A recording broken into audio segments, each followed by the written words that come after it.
Olá pessoal, tudo bem com vocês? Chegamos à nossa 26ª aula de redação aqui no PVS.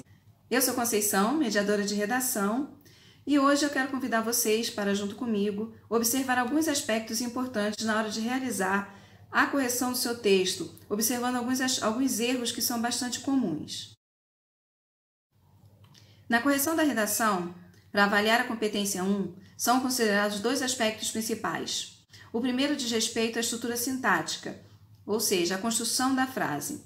E o segundo diz respeito aos diversos desvios que se pode cometer, de gramática, de convenção escrita, de registro, entre outros. Nessa competência, muitos erros são comuns. Então, se você precisa melhorar em alguns desses aspectos, eu te aconselho a fazer uma pesquisa nas gramáticas, a realizar mais exercícios e peça ajuda ao mediador do seu polo. Vamos ver a seguir algumas dicas de correção para que você esteja atento na hora de revisar o seu texto. Primeiro, ao escrever a sua redação, você precisa estar atento, ter um olhar crítico para encontrar os problemas que podem eventualmente ter passado. Tenha atenção à acentuação, né? Algumas regras de acentuação são bastante simples. Por exemplo, todas as proparoxítonas devem ser acentuadas. Com essa regra bem simples, a gente já eliminaria vários problemas de falta de acentuação aqui nesse parágrafo, como em últimos, vítimas, física e doméstica. Veja se não há problema com a ortografia das palavras. Às vezes a gente escreve e acaba esquecendo uma letra ou colocando uma letra a mais. A gente, às vezes, enquanto está escrevendo, faz a separação das sílabas indevidamente. Preste atenção ao final da linha na hora de separar a sílaba para não separar de maneira equivocada. Lembre-se, tudo isso são aspectos que, se somados, podem diminuir a sua nota. Outra dica: preocupe-se com a concordância nominal e verbal. As regras são: o substantivo sempre concorda em gênero e número com seus determinantes. E o verbo sempre concorda em número e pessoa com o sujeito. Tenha cuidado com a pontuação, principalmente com o uso da vírgula. E se lembre que o ponto de exclamação e a reticência não são compatíveis com a linguagem objetiva da redação. A interrogação ela pode ser usada em perguntas retóricas que tenham relação com a discussão que você está desenvolvendo no seu texto. Agora, o ponto final e a vírgula, eles são essenciais. Você precisa aprender a usá-los. Lembrando que no material de apoio em PDF que acompanha essa videoaula, eu apresento outras duas regras de uso da vírgula que são imprescindíveis na hora que você for construir o seu texto. Não deixe de conferir. Vejamos agora a competência 2. Nessa competência, avalia-se a capacidade de o candidato compreender a proposta de redação, aplicar os conceitos das várias áreas de conhecimento, para desenvolver o tema, e tudo isso dentro dos limites do texto dissertativo argumentativo em prosa. Vamos ver então algumas dicas que nos permitam garantir a correção do nosso texto no que se refere a essa competência. Primeiro, a redação deve ser escrita em prosa. Isso significa que a gente precisa ter atenção ao alinhamento nas margens. O texto não deve ser escrito em verso ou com alinhamento irregular, como aqui nesse exemplo.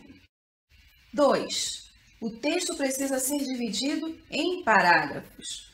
Em geral, um parágrafo para a introdução, 2 ou 3 para o desenvolvimento e 1 para a conclusão.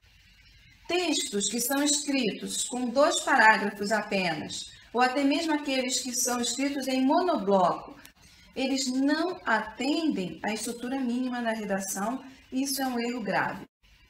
Além disso, é importante ter atenção ao número de linhas. O recomendável é de 5 a 8 linhas em cada parágrafo. Se a redação for escrita com parágrafos muito pequenos, esses parágrafos são considerados embrionários. Lembre-se sempre, o tipo textual solicitado é o dissertativo argumentativo, que não é o momento de fazer descrição, fazer narração, escrever músicas, poemas, e não é o momento de fazer nenhum tipo de rabisco, de sinal, de desenho que não faça parte desse tipo textual específico. Vamos ver agora algumas dicas de como garantir a correção do seu texto no que diz respeito à abordagem do tema e ao uso do repertório. Primeiramente, tenha muita atenção à proposta da redação. Leia a frase-tema e os textos motivadores para entender bem e evitar o tangenciamento do tema. Vamos considerar o tema do Enem de 2018 para avaliar essa redação. Ela é tangente justamente porque ela não aborda os dois aspectos que são necessários, né? Que é a manipulação do comportamento do usuário e o controle de dados. Ele apenas cita a internet. Outra dica: ao construir seus argumentos, empregue um repertório sociocultural variado, o que inclui fatos e dados socialmente relevantes para a argumentação desenvolvida. Vamos ver a seguir alguns dos erros que podem ser cometidos com relação ao uso desse repertório. Primeiro erro é quando você usa apenas as informações dadas nos textos motivadores. O ideal é que o seu texto apresente uma discussão que vá além dos textos motivadores, que apresente informações adicionais. Se você apresentar apenas os textos motivadores, sua nota não irá ultrapassar 80 pontos. Segundo erro é o repertório não legitimado, é um repertório não comprovado, muitas vezes baseado em informações do senso comum. É importante que você justifique o seu ponto de vista com informações socialmente validadas, informações que são legítimas e que podem ser confirmadas, comprovadas. Se você não usar um repertório legitimado, sua nota não vai ultrapassar os 120 pontos nessa competência. Terceiro erro é usar um repertório sociocultural, você cita uma informação adicional, mas essa informação não tem nada a ver com o tema, nem com a discussão que você está apresentando em seu texto. Ou seja, é nulo. Um quarto erro é você apresentar um repertório sociocultural legitimado, mas não fazer um uso produtivo desse repertório. Como assim? Você apenas menciona, como aqui nesse exemplo, mas você não discute, não mostra qual é a relação dessa informação com a discussão que você está apresentando. Nesses casos, muitas vezes, o candidato costuma deixar que essa interpretação seja feita pelo próprio leitor, o que não é ideal num texto em que a gente está defendendo um ponto de vista, certo?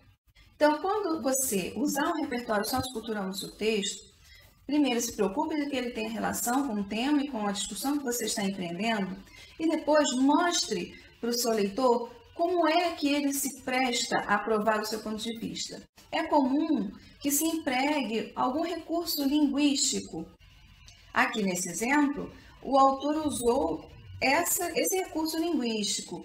É possível traçar um paralelo com essa realidade, visto que isso aqui já garante, né, a coesão e o encaminhamento da interpretação que você está dando.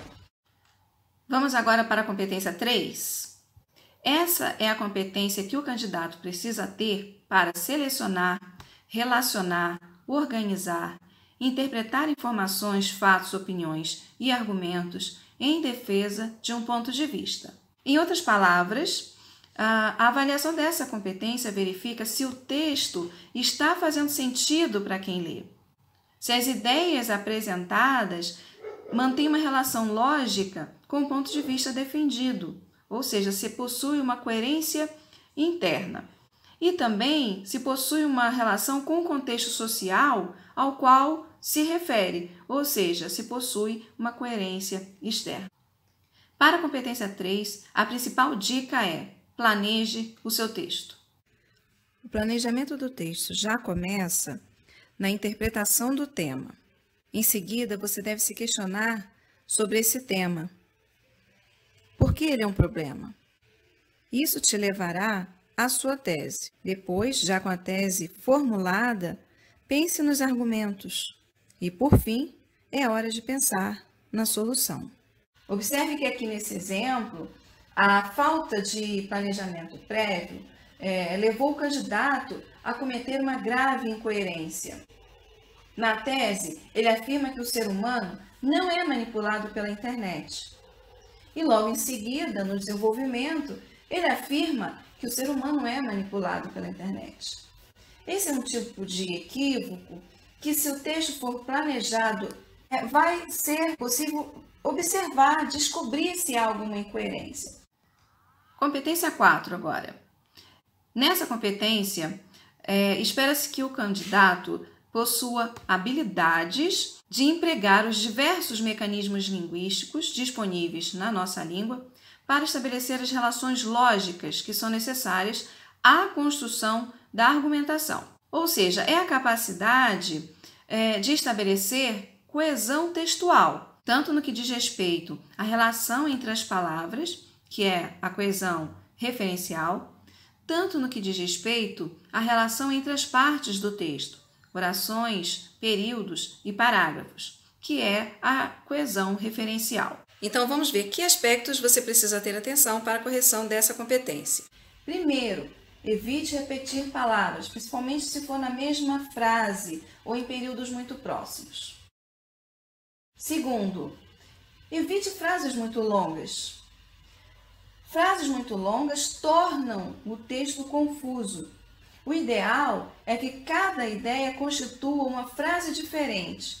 Isso evitará que as frases fiquem confusas e mal formadas. Terceira dica: cuidado para não empregar os recursos coesivos de forma inadequada, que não corresponda à ideia que você planeja defender. Isso pode gerar incoerências no seu texto. Por isso, é muito importante que você busque conhecer os principais conectivos existentes e conheça também os sentidos que eles podem atribuir ao seu texto. Por fim, eu quero te aconselhar a empregar recursos linguísticos para relacionar as partes do texto. É importante que você relacione as orações, os períodos e os parágrafos por meio de elos coesivos. Observe aqui nessa redação como que o autor desse texto aplicou bem os recursos coesivos. Agora a competência 5. Sobre essa competência, espera-se que o candidato elabore uma proposta de intervenção que se relacione com o tema e que ofereça uma solução para o problema discutido ao longo do texto. E tudo isso respeitando os direitos humanos. A elaboração da proposta, ela precisa observar alguns aspectos. Primeiro, elabore uma intervenção que seja sobre o tema solicitado e que resolva o problema que você discutiu no seu texto. Depois, evite propostas que sejam muito genéricas, que digam apenas frases como "é necessário tomar medidas para resolver o problema". É preciso dizer sempre alguma coisa a mais. Elabore propostas que sejam completas, ou seja, que ofereçam respostas a todos os aspectos que são solicitados, ou seja, quem pode resolver, o que pode ser feito, como, com que finalidade e um detalhamento adicional sobre alguma dessas informações. O detalhamento ele costuma ser o elemento mais difícil de ser elaborado e justamente por isso é o que costuma levar a maior número de erros. Então nós vamos dar uma atenção especial a ele na sequência. Vejam que essa proposta aqui ela está incompleta justamente porque falta o detalhamento. Ela possui o agente, a ação, o modo e a finalidade. Para resolver o problema, nós podemos apresentar um detalhamento da ação, como aqui nesse exemplo. Podemos apresentar também um detalhamento do agente, como você pode ler agora. É ainda possível fazer um detalhamento do modo ou meio, como você pode ver aqui. E, por fim, é possível fazer um detalhamento da finalidade, lembrando que o detalhamento da finalidade sempre deve ser construído como um efeito do efeito, um efeito da finalidade ou a finalidade da finalidade. Eu aconselho que você escolha um desses procedimentos para fazer o detalhamento. Escolha aquele que é mais fácil para você. Bom, pessoal, por hoje é só.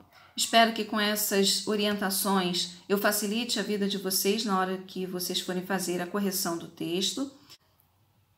Quero recomendar que vocês acessem o material em PDF complementar a essa aula, porque lá eu apresento maiores explicações e mais exemplos para ajudá-los a entender todos os aspectos que eu abordei aqui. Até a próxima. Tchau, tchau!